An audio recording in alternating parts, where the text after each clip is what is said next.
Ok, colegas, muy buenas noches. Estamos ya nuevamente retomando, estamos en vivo aquí junto con un grupo de docentes que nos acompaña para este taller de inducción sobre cómo formular rápidamente un proyecto de innovación con integración tecnológica, pero sobre todo desde el enfoque STEAM. Nosotros ya hemos compartido muchas veces la metodología que manejamos y hoy la vamos a hacer mucho más prácticos todavía, ¿no? Entonces, hemos asignado a cada pregunta, ¿no? A cada pregunta triangular que ustedes ya conocen como nodos. ¿Qué cosa es un nodo? ¿No? Un nodo es un vértice, es un encuentro, es una esquina, es un conjunto de elementos que interactúan, cuyos elementos van por distintas partes, pero en un sentido lógico, ¿no? Un primer nodo, el que nosotros trabajamos, compone tres elementos esenciales, ¿no? Un nodo de la formulación del proyecto de innovación maneja tres elementos esenciales que tenemos que tener en cuenta, ¿no? Una primera, que es la demanda del estudiante, demanda pedagógica, ¿no? Que es bien importante diferenciar entre demanda poblacional, demanda material, ¿no? No es ese el que referimos cuando hablamos de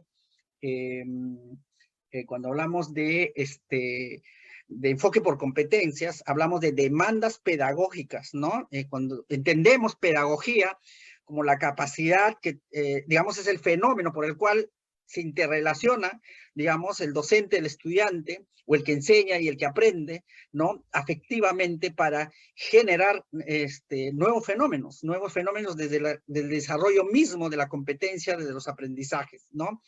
La pedagogía no es otra cosa que la interrelación afectiva entre dos personas para construir aprendizajes, ¿no? No hay pedagogía si es que este fenómeno se hace por la imposición, por el autoritarismo, por el miedo, por el engaño, por la persuasión, incluso, ojo, ¿no? Pedagogía es muy libre, muy limpio, ¿no? Pedagogía es una interrelación natural, auténtica entre dos personas para aprender juntos, ¿no? Eso es pedagogía. Si no, sería didáctica y pura, ¿no? Si no, sería un enfoque de enseñanza, ¿no?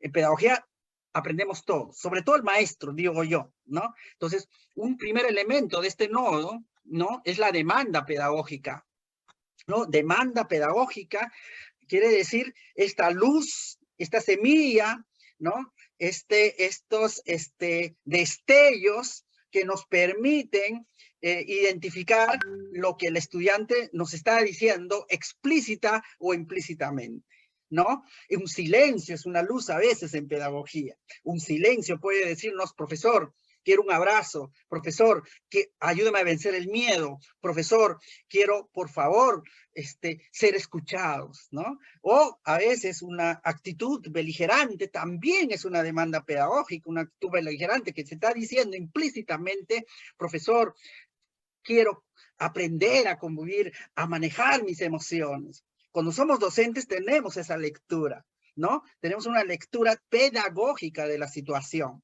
Entonces es muy importante. Nosotros, para ser pedagogos, tenemos que aprender a leer las demandas, los intereses, como se llama, ¿no? Pedagógicas. Es decir, esta expresión de querer aprender, de querer crecer, de querer brillar, de querer ser, ¿no? De querer ser.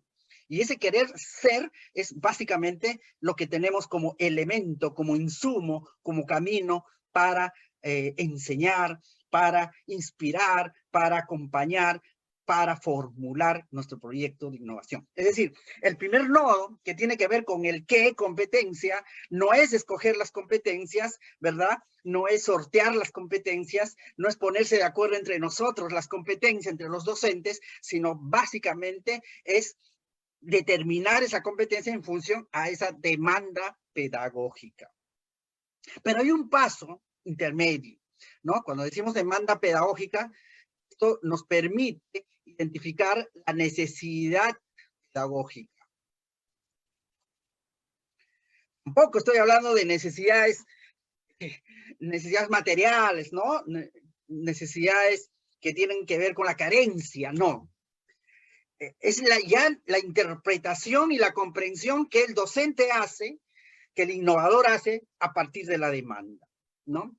Si, por ejemplo, un estudiante, ¿no? Eh, eh, eh, es intolerante y no deja hablar a nadie y habla, es una demanda, porque lo que se está diciendo es que enséñame, ¿no? Ayúdame, en el buen sentido, ojo, ¿no? Pero quiero de alguna manera decirlo, pero decirlo de otra forma, quiero saber aprender a escuchar, ¿verdad? Es una demanda pedagógica y entonces la necesidad pedagógica es establecer estrategias, por ejemplo, de escucha, de convivencia, de respeto mutuo, la necesidad pedagógica, ¿no? Necesidad pedagógica, ¿no? Diga, una demanda, dice el profesor, estamos aburridos, aquí encerrados entre cuatro paredes, nos gustaría volver al museo, volver a la plaza ahí donde está el parque. Es una demanda explícita que se está diciendo el estudiante, es decir, ¿cuál es la necesidad que identificas ahí? Espacios abiertos, alternativos de aprendizaje, la necesidad pedagógica. Y a partir de este dúo dinámico, ¿no? De demandas y de necesidad, es que vamos planteando nuestra competencia, ¿no? La competencia priorizar. Y aquí, obviamente, esta semana ha sido muy intensa en este debate de la priorización de las competencias, ¿no? ¿Por qué? Me dicen, ¿no? ¿Por qué una competencia, no? Ya lo he repetido 1000 veces, pero no sé, no queda claro, me parece, el sentido que uno prioriza, porque en competencia lo más importante es profundizar. Además, porque asumimos que la competencia, ¿no? La competencia es básicamente compleja, no es simple. La competencia es un mundo. Incluso yo diría que cada competencia es una manera de mirar, es un enfoque por el cual entendemos y comprendemos el cerebro, ¿no? Cada competencia, ¿no? Es una entrada de cómo vamos siendo y aprendiendo, ¿no? No es un tema, no son títulos, no son subtemas, no son líneas que hay que poner en el cuadro, en la matriz. No, cuando hablamos de una competencia estamos hablando de una manera de vivir, de aprender, de ser, de hacer. Es muy complejo, ¿no? ¿No? Cuando prioriza, por eso las priorizamos. Por eso la priorizamos. No la priorizamos porque es menos importante entre competencias, porque todos tienen que estar sinérgicos y todas las tenemos que desarrollar. Por supuesto que las competencias son sinérgicas, interactúan, pero eso no lo podemos no lo vamos a poder controlar, ni mirar, ni medir, ni nada, ¿no? Porque eso funciona en el cerebro de cada uno de los estudiantes. Pero metodológicamente necesitamos evidenciar lo que queremos o lo que de alguna manera nos hemos puesto de acuerdo con nuestros estudiantes. O sea, porque tenemos 4 o 5 horas para evidenciar el desarrollo de la competencia. Y eso no se puede hacer con 5, 6, 7, 8 competencias. No se puede, es imposible, ¿no? Se puede hacer en el papel, por supuesto, ¿no? Pero no se puede desarrollar de manera honesta y seria, ¿no? Cuando hablamos, por ejemplo, de la competencia de identidad, ¿no? ¿De qué estamos hablando? Estamos hablando del ser, estamos hablando del espíritu, estamos hablando de la autoestima, del sentido de pertenencia, de la autoconfianza, de la autovaloración. De eso estamos hablando de mi conexión con el otro, estamos hablando de mi percepción del mundo para argumentar, estamos hablando para hacer ese análisis crítico y ético de las cosas, estamos hablando además mi performance frente al sexo opuesto, al género, mi comprensión y mi desenvolvimiento en una sociedad compleja. De eso no es fácil, eso es sumamente retador. Y entonces hay que priorizar porque cada competencia es un mundo por descubrir. Cuando decimos interpretaciones históricas, también es una manera de hacer un análisis retrospectivo, hacer una relación entre lo pasado y el futuro, es tejer recuerdos en base a evidencias, es decir, es la competencia, la manera como vamos a aprender, pero cada una de las capacidades es una complejidad, ¿no? Entonces, este primer nodo, entonces, es ponernos de acuerdo qué priorizamos. Eso es. Y hay dos insumos que nos permiten a priorizar la competencia en mi proyecto de innovación pedagógica. Es la demanda que el estudiante, ¿verdad?, expresa implícita y explícitamente, y la necesidad que el docente interpreta esas demandas. Es lo que nosotros vamos construyendo pedagógicamente, ¿sí? Ok, entonces, ya está, ese es el primer nodo. Entonces, la metodología ahí no trabaja con 3 nodos, y este es un primer nodo. Entonces, lo primero que yo les aconsejo, entonces, colegas que están aquí, digamos, si quieren hacer un proyecto de innovación, básicamente es ponerse de acuerdo esta conexión entre competencia priorizada y demanda pedagógica. Es un ejercicio complicado, sí, pero necesario, ¿no? Necesario. Profesor, pero mis chicos están aburridos, se escapan en las tardes, decía un profesor de Amazonas, ¿no? Se van, ¿no? Y no quieren participar en el proyecto. ¿Cuál es el, no? Y yo quiero hacer un proyecto para que no se aburran. Es que no puedes hacer un proyecto pensando en el problema, ¿no? Se escapan y se aburren porque esa es la demanda que te están diciendo. Es decir, lo que te están diciendo, quiero aprender de otra forma. Me aburre tu metodología. Entonces, ¿cuál es la necesidad pedagógica? Y generar propuestas activas, ¿no?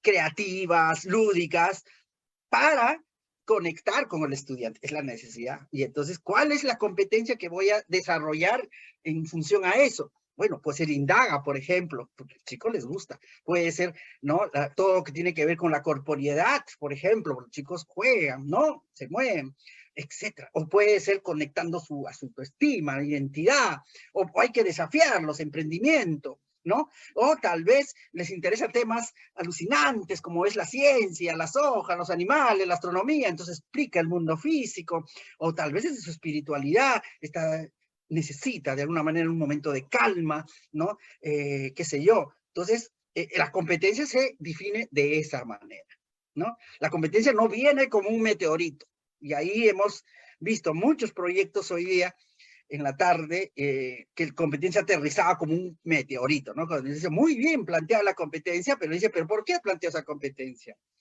¿Hay una explicación lógica de eso? ¿No? Tiene que ver con la demanda y necesidad. Ok, entonces vamos avanzando. Entonces, colegas, esta es una primera tarea, vincular competencia con la demanda y necesidad. Un segundo nodo, ¿no? El segundo nodo, ¿verdad? Conexión tiene que ver con el cómo, ¿verdad? Ya lo estoy recordando, ¿no? En este cómo, ¿no? Aquí, obviamente, también hay muchas dudas, ¿no? Este cómo no es cualquier cómo, pues, que es un cómo pedagógico, pues, ¿no? No es un cómo didáctico, ¿no? No es un cómo metodológico solamente, es un cómo pedagógico. Cuando decimos cómo pedagógico, quiere decir que ese cómo está centrado en las personas, en sus habilidades, capacidades, ¿no? No es una estrategia, no es una herramienta, ¿no? No es un recurso. Ese cómo, lo más fácil sería eso, ¿no? Elijo una competencia, elijo una estrategia y ya tengo mis 2 nodos. No es así, ¿no? El cómo es un cómo pedagógico. Cuando digo cómo, ¿no? Estoy pensando en toda la maravilla que es nuestro cuerpo humano y nuestro cerebro. Y por eso se resume en un prototipo.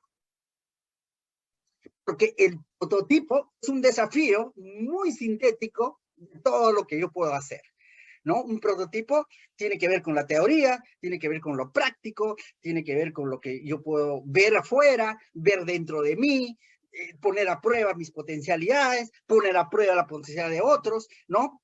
Yo prototipo por eso, o sea, uno aprende haciendo, eso está clarísimo, hay muchas bibliografías sobre eso, ¿no? Yo aprendo haciendo, y el prototipo es hacer.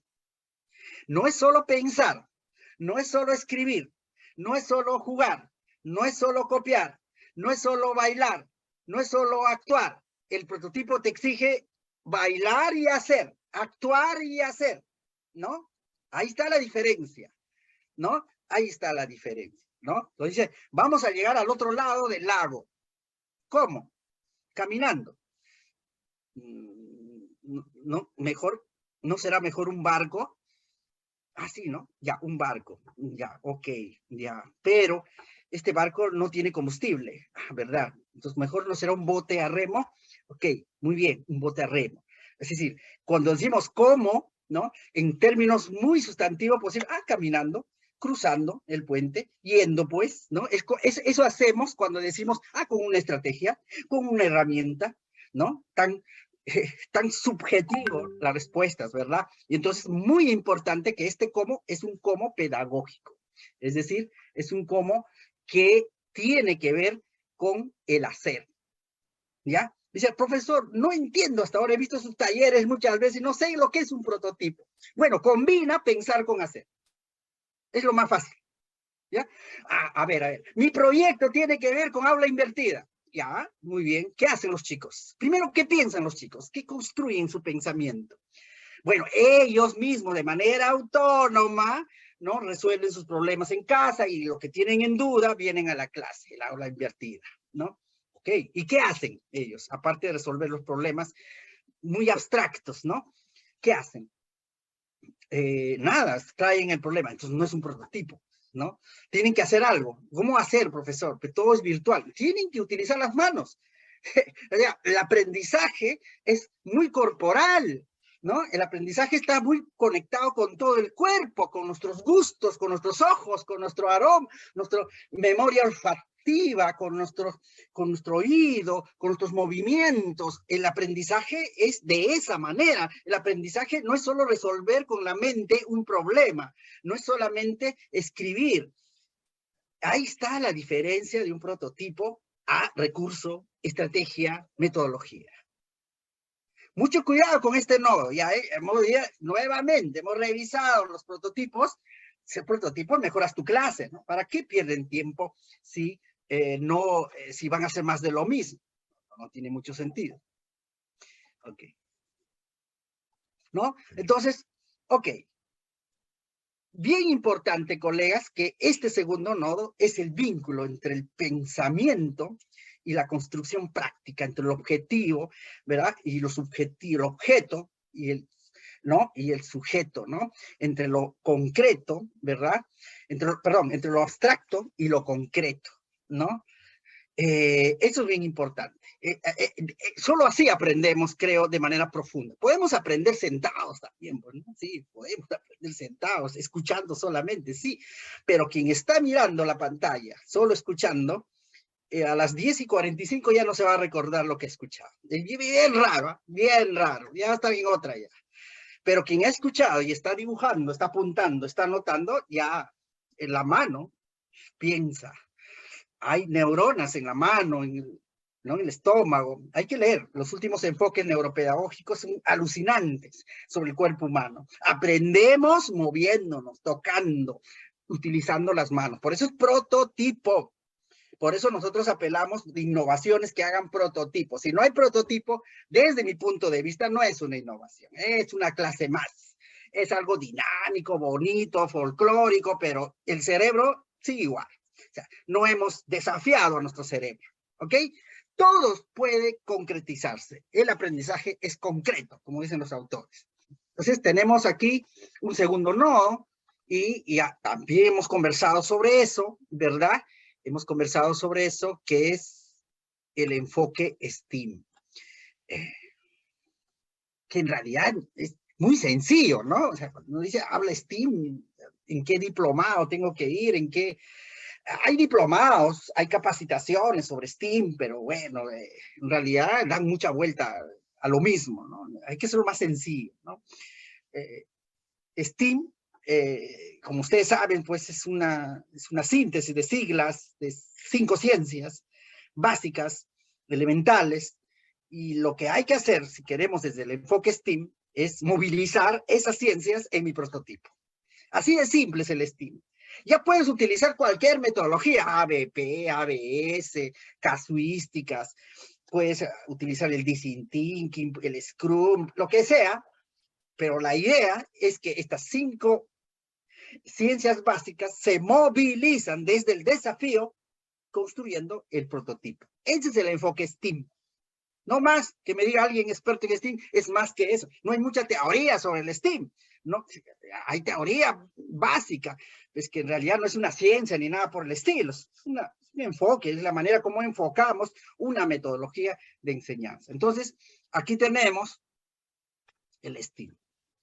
La mejor manera de poner en relieve, de darle calidad a nuestro prototipo, es desde el enfoque STEAM, ¿no? Es por eso apelamos al STEAM, ¿ya? Entonces, profesor, ok, muy bien. Entonces ya mis chicos, ¿no?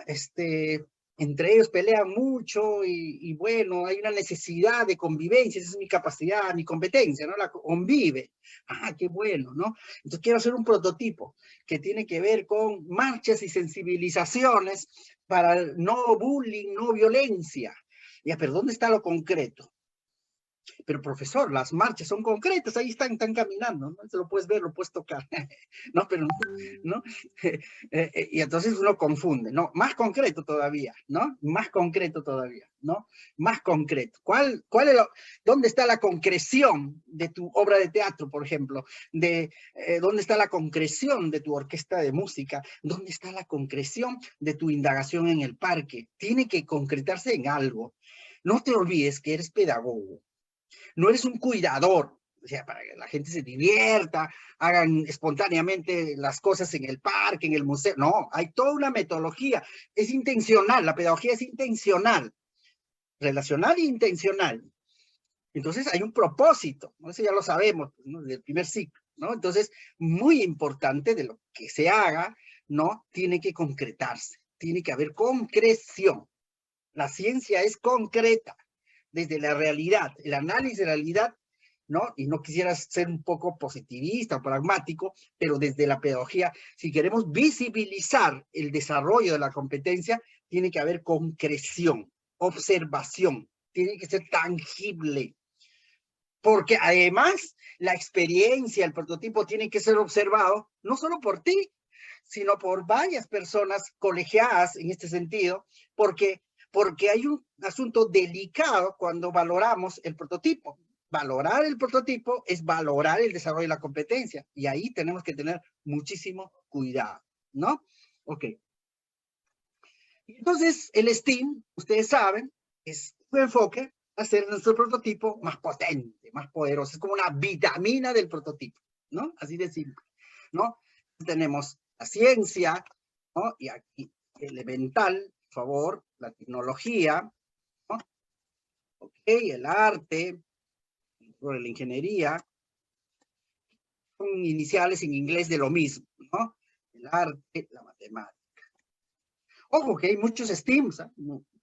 Hay STEAM sin H, sin A, con A, R, en fin, ahora están inventando varios tipos de STEAM, ¿no?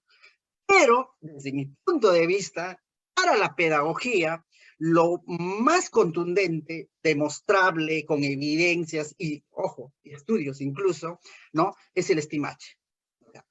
Y hay mucho estudio, mucho avance, mucha evidencia, sobre todo en proyectos norteamericanos, donde han logrado que el STEAM-H le ponga sentido a lo que aprendemos, le ponga sentido ético a lo que sabemos. ¿Qué quiero decir? Es decir, a ver, cuando apropiamos en nuestra metodología el STEAM más H, lo que estamos diciendo, que movilizando estas ciencias, lo hago con un objetivo mayor que solo es aprender. El objetivo mayor es impactar positivamente a la sociedad. Y ahí estamos hablando otro marco mucho más complejo, ¿verdad? O sea, lo que estamos diciendo ahí es básicamente, ¿no? Que aprender no es suficiente, ¿no? Aprender no es suficiente. Desarrollar competencia no es suficiente. Como pedagogos, no nos podemos conformar solo con el aprendizaje, ¿no? No. Como innovadores, menos todavía. O sea, nosotros como innovadores no solo evaluamos aprendizaje, ¿no? Eso es, déjalo ahí a los que no quieren innovar, ¿no? Se quedan en los aprendizajes. en los logros, dicen, no, vamos más allá. El asunto es qué haces, qué impactas, cómo haces de este mundo mejor con esos aprendizajes. Ya estamos hablando del pensamiento ético, ¿verdad? Del pensamiento superior, ¿no? El pensamiento medioambiental, ¿no? El pensamiento moral, que le llaman algunos autores, ¿no? Entonces, muy importante, que no solo es garantizar el desarrollo de la competencia, sino cómo esas competencias contribuyen de manera decidida a la comunidad, a los que me rodean, a hacer feliz a la gente que está a mi lado, ¿no? Por eso es más H, y más H tiene que ver con el humanismo, ¿no? El humanismo, el sentido humanista de lo que vamos a hacer. No es solo rellenar el cartel de evidencias, no, que esas evidencias significan felicidad en algunos. Y ahí está lo sagrado, ¿verdad? De la metodología INO. La metodología INO está pensado justamente para hacer que los innovadores no se queden en lo metodológico, y no se queden en el concurso, no se queden en los criterios e indicadores, que los innovadores, sobre todo, más allá de los concursos, indicadores, matrices, le ordene, se inspire en función al impacto que tendrá su proyecto en las personas. Del cómo esta experiencia tan pequeña hace tan feliz a las personas. Eso es lo importante. Y este H es sumamente maravilloso. Ustedes pueden leer muchas experiencias. En España hay mucho movimiento Stimache, y creo que podrían ustedes muy bien revisar. Y por eso desde la metodología INO y en los 6 UGELs que estamos priorizando, vamos a trabajar proyectos con Stimache. Y ese es el asunto. Ustedes están invitados el jueves y el viernes la revisión de proyectos, que vamos a revisar algunos proyectos de 6 UGELs, así que ustedes están muy invitados, es abierto, son laboratorios, ¿verdad?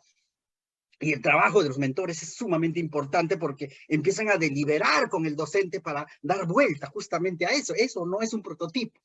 Eso contribuye o no a la humanidad, este prototipo. Pero profesor, soy inicial, mi proyecto es chiquitito, ¿cómo voy a contribuir a la humanidad? ¿No? Entonces a veces menoscaban el rol pedagógico, el rol innovador, el rol del maestro. Pequeñas cosas, construimos mundos mejores, ¿no? Ok. Entonces, segundo nodo tiene que ver con el segundo nodo tiene que ver sobre todo con el prototipo, ¿ya? Ese es bien difícil, ¿no? Diga, profesor, pero a mí me han enseñado propósito, estrategia, ¿no?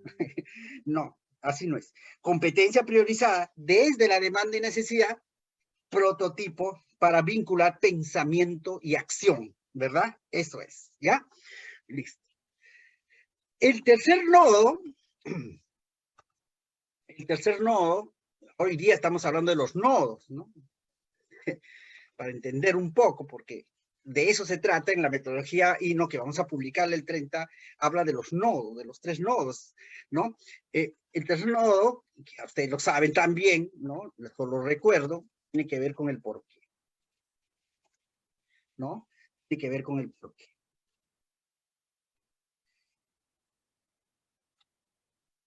Aquí también hay cuestiones que reflexionar, ¿no? Y una de ellas, básicamente, ¿no?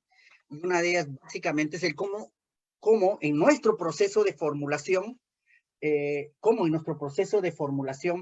vamos entendiendo, ¿no? Perdón, disculpen.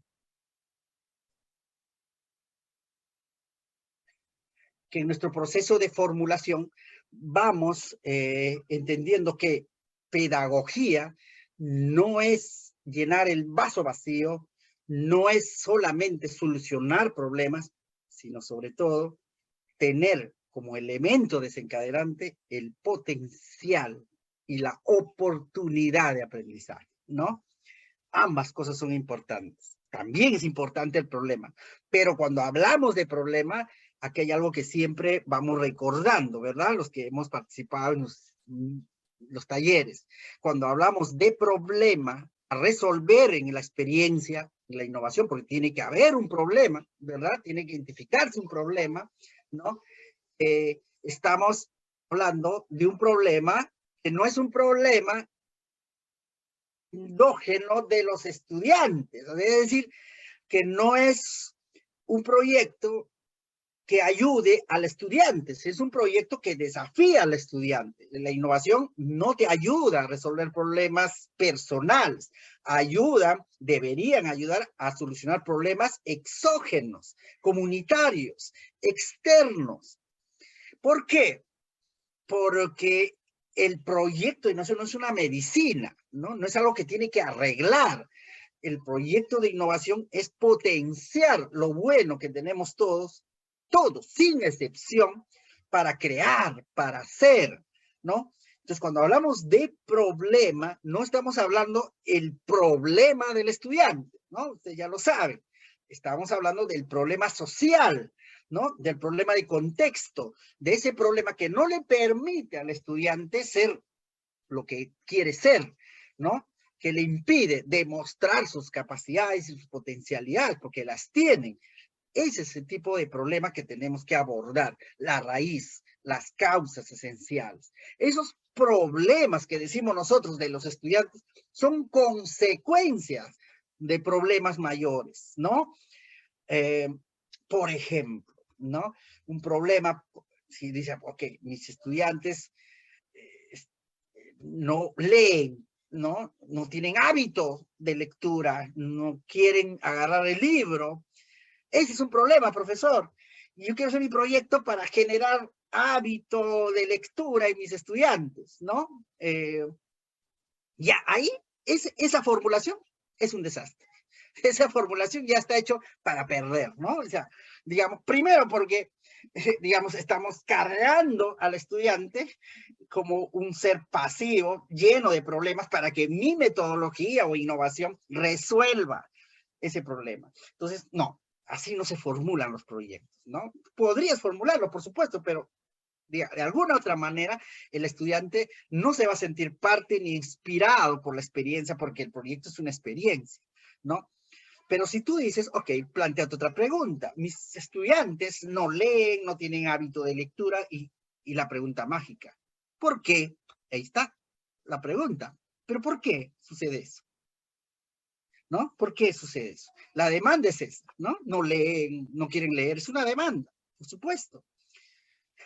Lo que te está diciendo es que enséñame de otra forma leer, no solo con libros, no obligándome libros que no me gusta o títulos que no me gustan, es lo que te están diciendo. Pero ¿por qué te lo dice eso? ¿Por qué? Y ese por qué, la respuesta a ese por qué es el problema exógeno, ¿no? ¿Por qué? ¿Por qué no leen los niños? ¿Por qué no tienen ese hábito?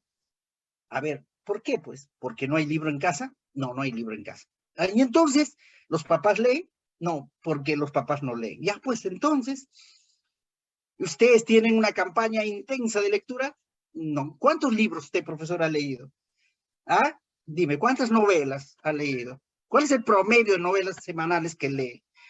No, profesor, por el trabajo no puedo, dice, ¿no? Una vez, una novela. Ah, entonces, y esperas que tus estudiantes, ni el papá, no hay espacio, no hay libros, que sean Vargas Llosa, ¿no? O sea, que sean noveles, no pues, ¿no? O sea, no hay las condiciones para eso. Entonces, ¿cuál es el problema? Que no existen condiciones para la promoción de la lectura, no existen las condiciones.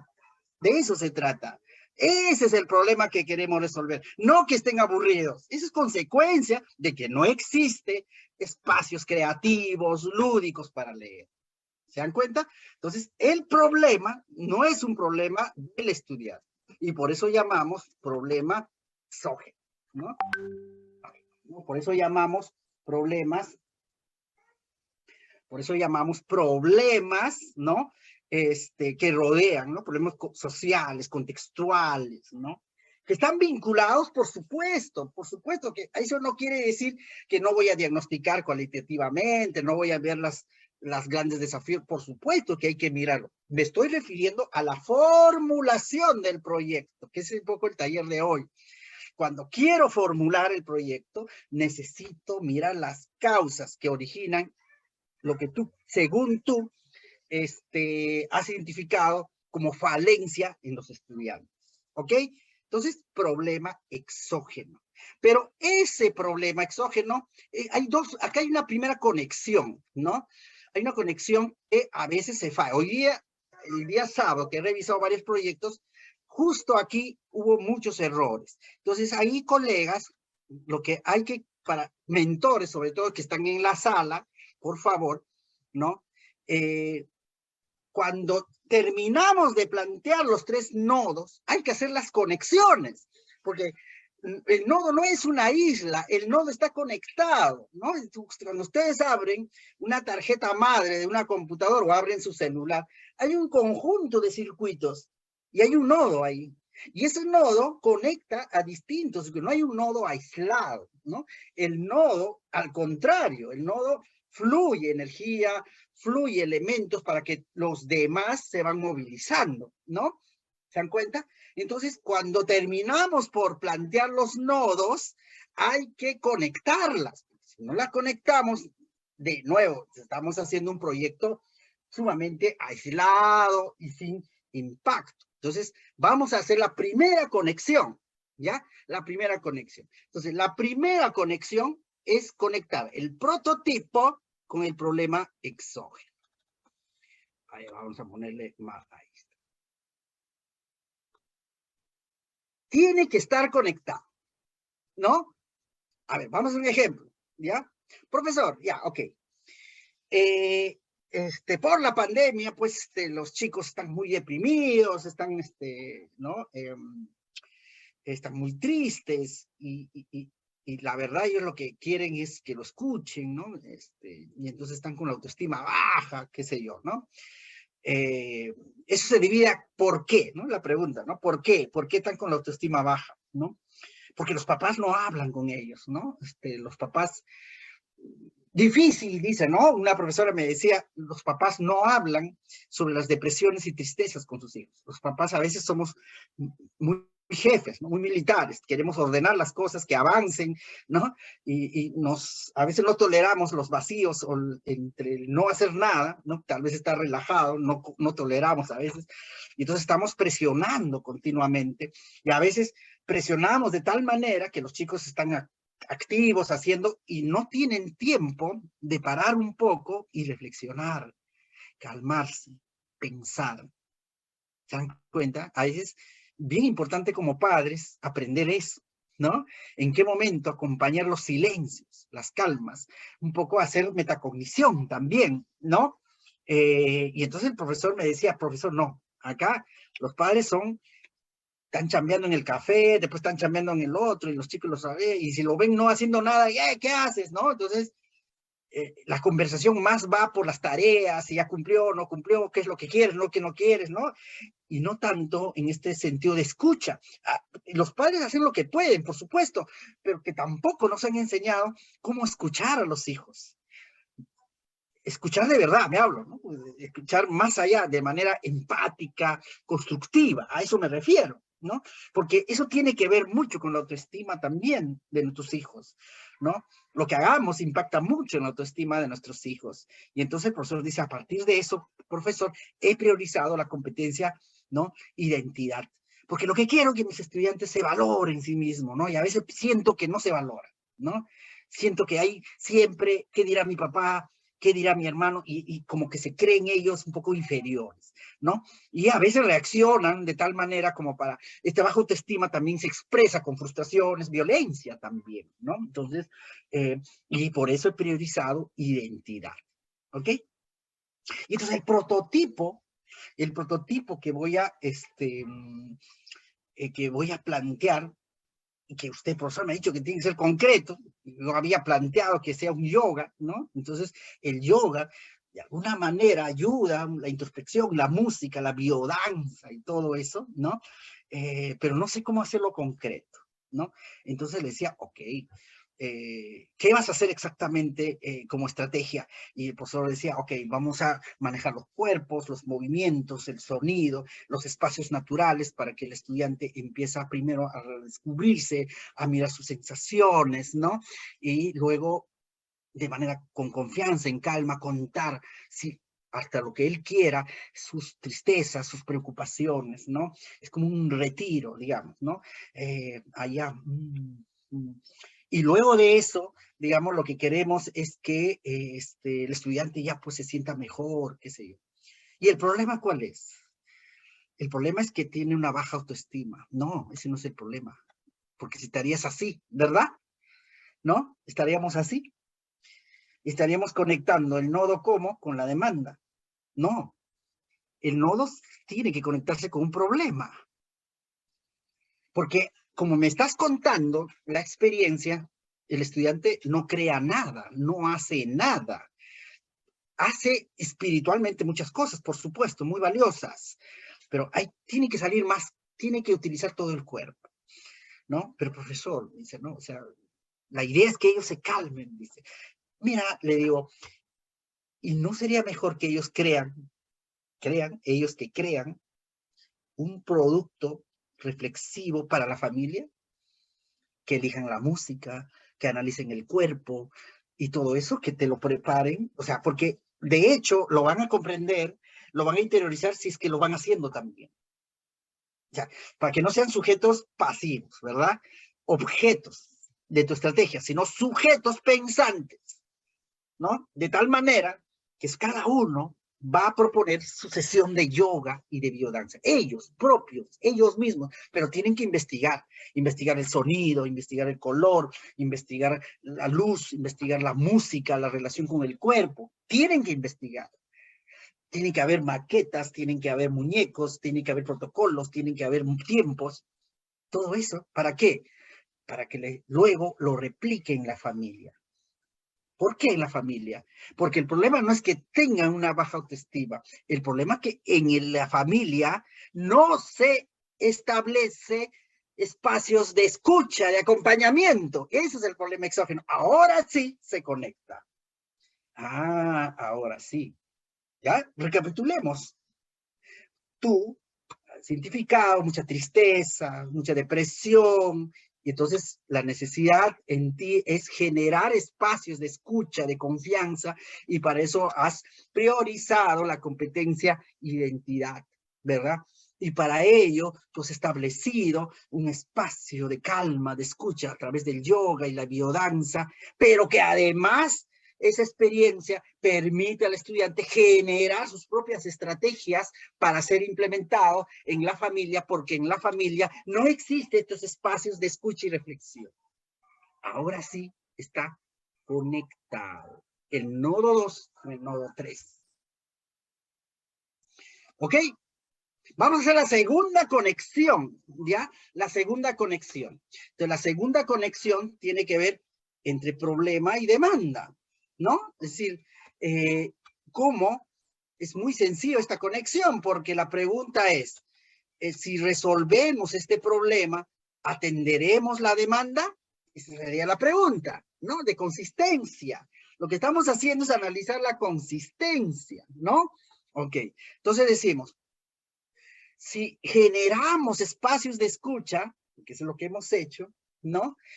De alguna manera atenderemos estas tristezas, acompañaremos estas depresiones, ¿sí o no? ¿Ah? Sí, porque de alguna manera impactaremos. No sé si lo solucionaremos, pero impactaremos. Porque el hecho mismo que el estudiante primero recupere su confianza, se siente de alguna manera, entre comillas, útil, ¿no? Útil, propositivo hacia la familia y encuentra un liderazgo distinto, ¿no? Y hace que sus padres también se comprometan a esto, pues la depresión va a ser atendida de alguna manera, ¿no? Obviamente no todo, pero de alguna manera la autoconfianza se va a recuperar, ¿se dan cuenta? ¿No? Entonces ahí hay una conexión. Este nodo es una pregunta muy sencilla. Es decir, si resolvemos este problema, ¿atenderemos la demanda pedagógica? Es la pregunta que tenemos que hacer. ¿Y cuál es la pregunta en esta conexión? ¿El prototipo soluciona el problema exógeno? Esa es la pregunta, ¿no? Esa es la pregunta. Ahora hacemos la tercera conexión de nodos, ¿ya? La tercera conexión de nodos. Vamos a hacer esta conexión que ya ustedes lo saben, ¿no? Es muy sencillo. ¿no? Solamente voy a recordar que es una conexión ya más antigua de la metodología, ¿no? Que tiene que ver con el objetivo, la intención de la experiencia del proyecto, ¿no?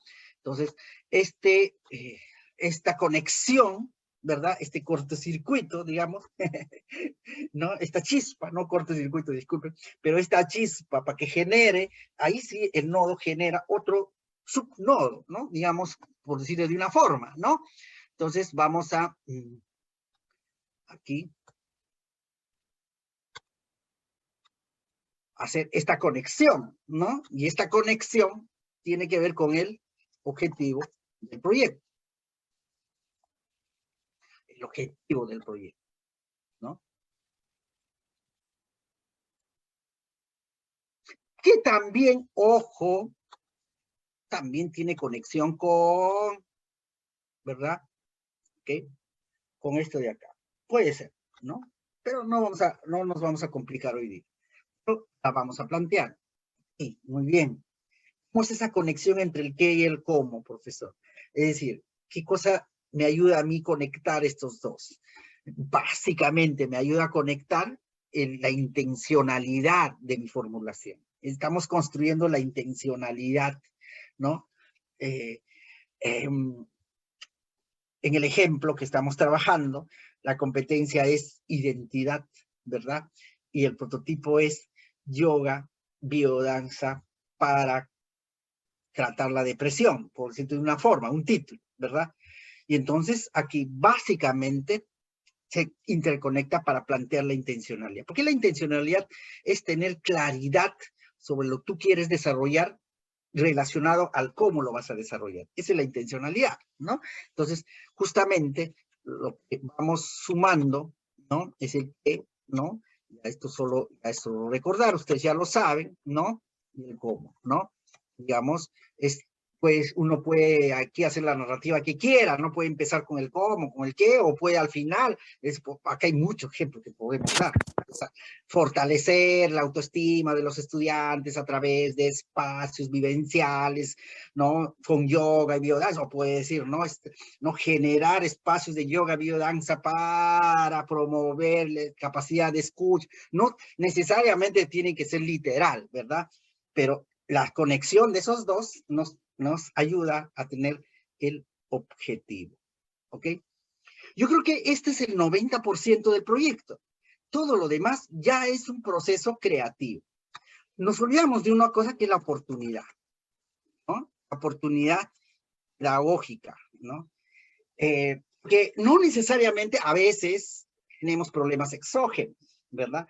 También tenemos oportunidades. Podemos decir, por ejemplo, que ahora vuelvo de Sandia, decir, ok, ahí hay café, mucho café y el mejor café del mundo, pero que no todos los estudiantes están empoderados de ese mejor café del mundo. Yo, antes que el director me invitara el mejor café en una cafetera realmente alucinante, un sabor espectacular. Habíamos tomado un día antes un lonchecito por ahí y el café no era pues el café que yo esperaba, ¿no? Y en realidad es porque no está empoderado el café de manera real, porque estos cafés pues de primera calidad van al extranjero, ¿no? Es muy caro a veces, y entonces, pero tiene que estar empoderado de alguna manera. Entonces, una oportunidad, por ejemplo, en Sandia es el café. O sea, a partir del café podemos generar mucha experiencia y mucho proyecto, mucha ciencia, ¿no? Muchos derivados, muchas mejoras a los granos, mucha relación del café con el tunqui, y el tunqui con el mercado, mucho emprendimiento. Uy, es todo un laboratorio, ¿no? O cuando uno va a Loreto, ¿no? Y ve ese gran río, ¿no? Ese es casi el Amazonas, ¿no? Alucinante, ¿no? Cuando ya se mete al Amazonas, ya al fondo, ¿no? Tú dices, ves verde y agua, ¿no? En cada metro de cada agua hay muchos peces endémicos, mucha biología, ¿no? Mucho laboratorio, ¿no? Entonces, o en el Ande, ¿no? En el Ande tiene también su grupo, su zoogrupo, ¿no? Por ejemplo, en el Ande, cualquiera diría, bueno, pues, ¿quién es el rey en el Ande, no? El puma, nada que ver, ¿no? ¿Quién es el rey en el Ande? El águila, hay muchas águilas en el Ande, ¿no? Nada que ver, ¿no? Es la llama, ¿no? La llama domina la alpaca, la vicuña y a todos los roedores, o sea, o sea, la llama resiste el frío, para empezar, resiste la altura, ¿no? O sea, la fuerza que tiene, pues casi duplica la vicuña, carga, la paca y la vicuña no cargan, esto cargan, son trabajadores, digamos, son organizados, la llama no lo ves nunca solitario, ¿no? Se organizan, siempre hay un líder, ¿no? Bien interesante, ¿no? Son bien ordenados. Cuando tú vas y transportas carga con llama, tú sabes exactamente dónde se van a parar y descansar, todos, ¿no? Las llamas son solidarias entre ellos. Si tú pegas a una llama y al toque te escupen y te atacan, ¿no? Lo digo porque con mi padre hemos trabajado muchísimo con llama, pues en las chacras, ¿no? Entonces, me gustaba ver esta historia de llama que mi papá me contaba y lo vivía además, y entonces esos son los reyes en el Ande, pero están desapareciendo. Hay poca llama ya, porque en los lugares donde la llama eran vitales, ahora hay carreteras, pues, ¿no? Ya llegan todas las carreteras, ¿para qué queremos llama? Ya es casi como adorno, ¿no?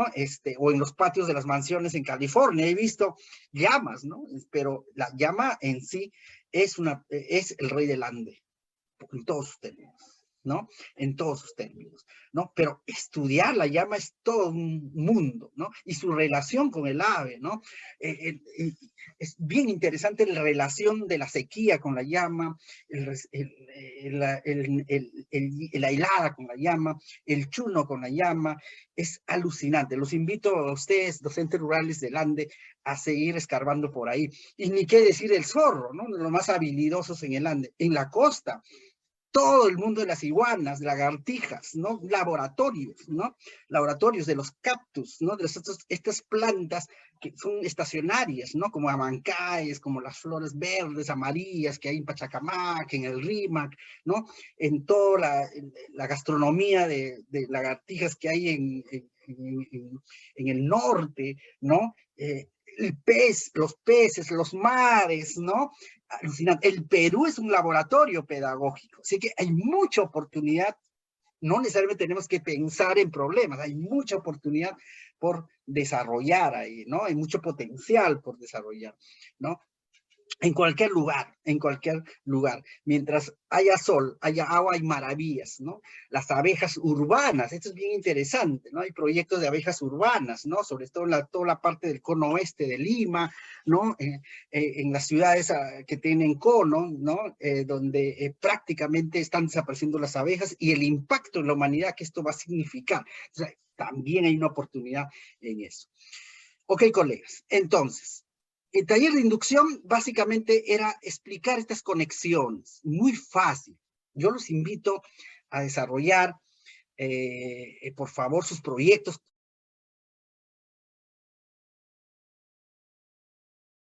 Yo soy ser maestro. Yo soy ser maestro. Ser maestro. Soy ser Yo maestro. soy ser maestro.